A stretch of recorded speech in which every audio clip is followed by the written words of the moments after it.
Hello, my name's June and I'm 38 years old. My father-in-law, Nick, recently passed away. It was devastating to lose him, but grief was not the only thing that Nick's death brought.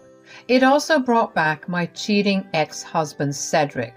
Let me start from the beginning. Cedric and I met through a dating app. I was a college student who was just looking for some fun because I was tired of being cooped up in my college dorm. Cedric was 4 years older than me and he was a working man. We matched and got to talking. We met up, went on a couple of dates. I wouldn't say that we had an instant connection, but we could easily hang out. On one of these dates, we decided to go to a bar. We ended up drinking a lot, and before I knew it, we were at his place. The next month, I missed a period which had never happened all my life. I was scared for my life because I knew that there was no way that it wasn't pregnancy. I took many tests and all of them came back positive. I told Cedric about it and surprisingly, he was all on board to help me raise the child. In the next few months, Cedric transformed into this caring and very gentle man. It made me fall in love with him, so I asked him to marry me. Cedric said yes without any hesitation. When I informed my parents about my wedding and my being pregnant, they were not happy about either of those things, although they were adamant about meeting Cedric. My family was always overprotective of each other, and so future spouses were scrutinized really hard. When Cedric met my family, none of them liked him. They were nice to him, but I knew it was just a show. My mother pulled me aside after dinner to talk to me. "I'm only saying this because we love and care for you, but we don't think that boy's right for you." "How can you say that after just one meeting?" "There's just this feeling. If it was just one of us that felt that way, I wouldn't be telling you this." "What if you guys feel this way because you don't like that I'm pregnant?" "Of course we don't like that you're pregnant. You're only 20 for God's sake." But we talked about it and we came to the mutual agreement that it's your body and your choice to do what you want. We're not going to interfere with your pregnancy. This man is just not right for you. Look, I'm glad that you guys are being so understanding of the pregnancy, but you have to know that this man is the baby's father and he's been super nice to me. I'm telling you, he will not stay. If you still remain with him, we won't help you when trouble falls. Thank you so much for believing in me. With that, I grabbed Cedric's hand and stormed out of the house. It hurt to think that my parents had so little faith in me. I wanted to uninvite my parents, but Cedric convinced me to let them attend our wedding. In hindsight, I probably should have listened to my mom because she was never wrong about partners. I guess I was just scared to raise a child by myself. Anyway, the wedding went on as planned. It was a wonderful event. Cedric's parents were very caring of me and made sure that I was always comfortable. They were the ones who contributed the most towards the wedding, and they made sure that everything that was to be a part of the wedding included comfort for me. When it came time to give birth, I gave birth to a beautiful baby boy. Everything was going well after. Cedric took on most of the caring while I worked on finishing college. Cedric was an amazing father and he never really complained about anything. He was supportive of my career too. Once I graduated, he was the one who helped me find a job. I made significantly less than him, but at that point, something was better than nothing. Our son was growing into the cutest little child. Cedric and I were beyond overjoyed when we got to witness his first steps and hear his first words. Cedric and I had our struggles, but there was nothing that I thought was deeply wrong. We always communicated with each other about everything, and we worked really well as parents too. I was so glad that I got to spend the rest of my life with him. A good 11 years passed by in the blink of an eye. We were still that picture-perfect family, but then I came home from work one day to see Cedric in bed with another woman. My heart shattered into a million pieces. I didn't even want to look at his face. I just walked out of the house and went to stay with a friend. I arranged for my son to stay with a friend as well until I got things between Cedric and me sorted out. The next day, I filed for divorce. I asked for primary custody and for Cedric to pay child support. When I presented Cedric with the papers the next day, he was not happy. Divorce? Really? Don't make this harder than it needs to be. I don't know why you're cheating on me, and frankly, I don't care to know. Just sign it and get out of my life. Ha! You want me to pay child support? Yes, you have a son who needs to be taken care of too. You're asking for a divorce, so you'll have to deal with raising our child by yourself. How can you say that? You can punish me all you like, but why does our son have to suffer? I never wanted him in the first place, but at the same time, I couldn't risk you going to my family if you chose to complain about me not being supportive. I will not pay you anything. You can say what you like, but the court will make you pay child support. See you in court. It hurt to find out that Cedric never loved me. It hurt like crazy. Who spends a decade with someone out of obligation? If he had told me no all those years ago, I would never have done that. At least I would have had my family's support. But regardless of my pain, I knew I had to keep going. The court hearings were not easy to attend. Cedric kept going on about how I had trapped him in a marriage, but I had managed to have significant proof against what he was saying. The court ordered him to pay child support at the start of every month starting next month. Even though I was still hurting from the divorce, I was glad that my son wouldn't be getting harmed. A week after our divorce, the next month began, so Cedric had to pay me child support, but for some reason, I could never get through to him. Over the next week or so, I tried to get a hold of him many times, but his number was disconnected. There was no way of telling whether he was reading any of my emails, and I was blocked from his social media. I tried to get through to him by creating another account, but even that one got blocked. I tried to reach out to him through another new account, but suddenly I couldn't find his account. He had deleted his entire account. I called Cedric's job and they told me that he had quit his job 2 weeks ago because he had to move abroad. I was panicking. I contacted my lawyer and asked him what I should do if my husband ran away to another country. He asked me if I knew which country he had moved to because we could still get the child support reinforced. But I had no idea where he had gone. My lawyer told me that I could technically have the government search around, but that would take a lot of time and money, not to mention that I might not even get any results.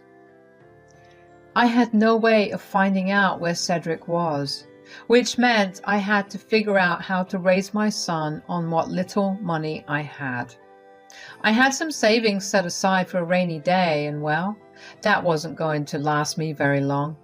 I knew my parents wouldn't help me because they had warned me not to be with him. If I asked my friends for help, there was only so long they could help me. The only people I could ask was Cedric's parents. I had a great relationship with them. In fact, after Cedric and I had told them that we were getting divorced, they were more concerned about me than their own son. They were really wealthy, and I knew they were a safe bet. I didn't expect them to give me a crap ton of money every month. I just needed what Cedric was ordered to pay. Even a little less than that would work.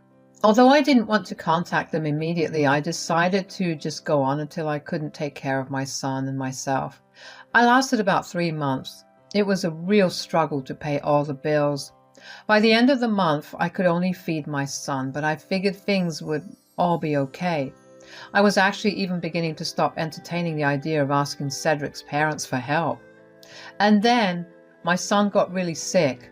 He had to be hospitalized for a couple of days. The medical bills, even after insurance, were way too much for me to be able to pay off. I remember having a huge breakdown about it. We were barely getting through the month as it was, and to have another huge expense was salt to an open wound. I knew I had to contact Cedric's parents, so I did. "Hey, June, how's everything going? It's been a while since we heard from you." "Yeah, well, I've been struggling a lot." "Oh no, is Cedric creating any hassles for you?" He's abroad somewhere. Haven't you heard from him? Abroad? What do you mean? I thought you knew. He ran away the day we got a divorce to get away from paying child support. What the hell? I just thought he was being him and not calling us. Plus, I have to admit, we were mad at him for ruining a good relationship, so we didn't call him up either. Yeah, so I've been struggling. Oh, God, yeah. You know what? Why don't you guys come over? I'll talk to Nick about all this, and we'll do our best to help you. Thank you so much. I really don't know how I can repay you. Nonsense. You've been dealing with all this for months. I wish you had come to us earlier. Besides, we want to take care of our grandbaby too. Bring some clothes over. Stay with us. Okay, I'll be there in an hour. I was honestly relieved that Felicia was so readily on board with helping me out. I didn't even have to ask her to help me outright. She just said she would. I cried in relief. Once I was done crying, I packed up a small suitcase for my son and me, and we went over to Felicia and Nick's. Felicia greeted us at the door with huge hugs. When we went in, we saw Nick, and he also greeted us with huge hugs. We sat down to have lunch and just had casual conversations. They made sure to ask my son a lot of questions and made him feel involved, which made me feel happy that they were protecting my child from hearing things that he shouldn't have heard. When we were done with lunch, my son went off to play somewhere in the house, and Nick, Felicia, and I talked about how everything had been the past 3 months. They were furious about how Cedric left me. They told me they were disappointed to find out that Cedric had been having an affair, but to find out that he had also abandoned his one duty as a father was infuriating. They were also upset with me for not reaching out earlier, and I admitted it was wrong of me to do that. Nick was adamant about helping me out financially. He wanted to give me way more than Cedric was entitled to give me, but I felt wildly uncomfortable with him giving me that much money. Nick, please, there's no need for that much money. Consider it a reimbursement for the past 3 months. Besides, you're a young woman who's raising a child all on your own. You don't have to make so many sacrifices when your child's grandparents have more than enough to give. I know, but it feels like it's a little too much. Nonsense. Nothing is too much when it comes to you too. And nothing you say will change our minds. We just want one thing from you in return. Yes, of course, anything. You need to be in more contact with us. We need you to promise us that if you ever need anything, and I mean anything, you'll come to us. I promise I will. Good. We don't want either of you struggling anymore. Thank you so much. Shh. We love that we can be more involved in our grandbaby's life too. So thank you for coming to us. The next few months were like a breeze. I never realized how much of a difference financial stability made until I had more than enough money. Even when I was married to Cedric, we were in no means financially stable. We still lived paycheck to paycheck, but having more money meant providing my son with many more opportunities. Months turned into years. My son turned into a wonderful person, and he had a very close relationship with his grandparents. We went to see them every weekend and even went on family vacations with them. We were living very well, not only because Nick and Felicia were still supporting us, but because I landed a much better job and my son was also able to start working. About 6 years after Cedric left us, Nick's health began to deteriorate. He had suffered a stroke, but he was fine after he got medical attention. He was put on a strict diet and had a lot of medicines to take. We were all scared that something bad would happen, so we were constantly on guard. Nick was adamant about redoing his will, so I helped him get it done. A couple of months after my son turned 18, Nick suffered a heart attack and passed away before he could get any help. We were devastated. We were told that if we had recognized the symptoms even 2 minutes earlier, he would have been able to live. It was heartbreaking to know that. The funeral happened a week after Nick passed away. We took our time informing everyone in Nick and Felicia's extended family about Nick's passing. Felicia was a mess, so my son and I handled almost everything. We didn't mind doing it because obviously it was the least we could do. The funeral was a very solemn moment. Never had I ever seen so many people gathered in one place.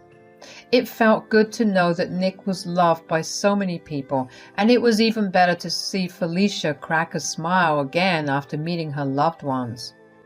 My son and I were pretty much strangers to almost everyone present, but we clung to each other. A week later, we were having a reading of Nick's will at Felicia's place. I don't know how Cedric found out, but he showed up at the front door. I was the one that opened the door, and the sight of him made my stomach drop. I felt a lot of emotions in the moment.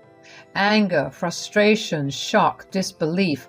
I was too caught up in my emotions to form a single sentence. Cedric barely acknowledged and just pushed past me and entered the house. When I got a hold of myself, I slammed the door shut and quickly walked over to him. I heard Felicia gasp in shock. When I walked into the living room, I saw Cedric standing there looking unbothered while Felicia looked like a ghost. I decided to speak up. "What are you doing here? Last time I checked, they're not your in-laws anymore." "That is none of your business. You were the one who ran away and even cut contact with your parents. It's worse that you're here, not the other way around." "Whatever. I also came back for my inheritance." "Excuse me? You went missing for the past 7 years. You left me to raise our child alone. You never checked in on your parents, and the only reason you came back was for your inheritance? What is wrong with you?" "Who cares about what's wrong with me? I still get my inheritance, and nothing you say will change that. Anyway, Mom, can I take a look at the will?" "What inheritance are you talking about?" "Dad promised me half of all his assets. I just want to see if he did give it to me and when I'll get it." I took a look at it, and there was absolutely nothing in it for you, although Nick did leave you a letter. Hearing that all his dad left him was a letter made Cedric angry. I saw his expression change from nonchalance to anger, and I felt giddy with happiness. I knew what was written in that letter because I was the one who helped Nick write it. The letter essentially told Cedric that Nick was very disappointed and angry with him. He told Cedric that he had raised him to be a better person and not someone who cheated on their spouse or ran away from major responsibilities. Nick went on to explain that since Cedric left me and my son alone to fend for ourselves, he was the one who stepped up and took care of us, with Cedric's portion of his inheritance. Nick said that after his grandson was born, he changed his will to divide his assets into 3 parts between Cedric, Felicia, and my son. But because Cedric left, he decided to spend Cedric's portion on my son and me, and whatever was left, he was donating it to a non-profit organization that worked towards helping single mothers, while my son and Felicia would get their portion of the inheritance. I watched Cedric's face get redder and redder with anger. It honestly made me want to laugh out loud. I couldn't believe he actually thought he would get an inheritance from his father. Nick was a good man who had strict morals. He didn't care who you were to him. If you did something wrong, he would put you in your place, and he had put Cedric in his place in the most perfect way. It was also kind of sad to know that Nick knew somewhere in his heart that Cedric would only come back for the inheritance. When I thought back on how much Nick had insisted on getting his will changed, it was sad to understand that it was only because he knew Cedric that well. I was pulled out of my thoughts by Cedric walking towards me really fast. He jabbed a finger at my chest. "You! What did you say to him?" "First of all, get your finger off of me. Second of all, I didn't say anything to Nick. You read the letter. I don't know what it says." "It says your son got the inheritance, both my portion and his own. What did you do?" "I didn't do anything. You're responsible for your own actions. You chose to leave, and your father chose to exclude you from his will. I had no part in any of these decisions. You think you're so coy by coolly telling me you had no part in anything? But I will contest Dad's will. I will get what's rightfully mine. Go right ahead. I have full proof that you violated your court orders by fleeing the country, and I have proof of Nick pulling money from your portion of the inheritance to pay your child support. Try to fight me and you might get fined or worse, thrown in jail. Why, you... Shut it, Cedric. If you're done, I'm going to nicely ask you to leave. You stole everything from me. No, you did that to yourself. Leave, or I will get the police involved. It's hard enough for us to deal with losing Nick, and you treating him like he was just some ATM to you is not helping at all. Get out. Cedric left after that, but not before yelling a bunch of profanities at us. Felicia looked like she was ready to go outside and fight Cedric, but I managed to calm her down. I was glad that my son hadn't come along today because I didn't think he'd have dealt with Cedric so lightly. I don't really know what happened to Cedric after that. I don't care to know either. The inheritance that Nick had left for my son was a pretty huge amount, and it would very easily get him through college without him having to take out any loans. I was grateful for Nick's insight. Once my son leaves for college, Felicia and I plan to go on a small vacation, just the two of us, because we're both women who went through a lot, and we think we deserve a moment of happiness. Life is beginning to look up. When I caught Cedric cheating, I never thought this was the route my life would take, but here I am. Remember that you can always find a ton of loopholes, but the consequences will come to find you, even if it takes years. Be good and do good to those around you, and you'll see how nice life can be.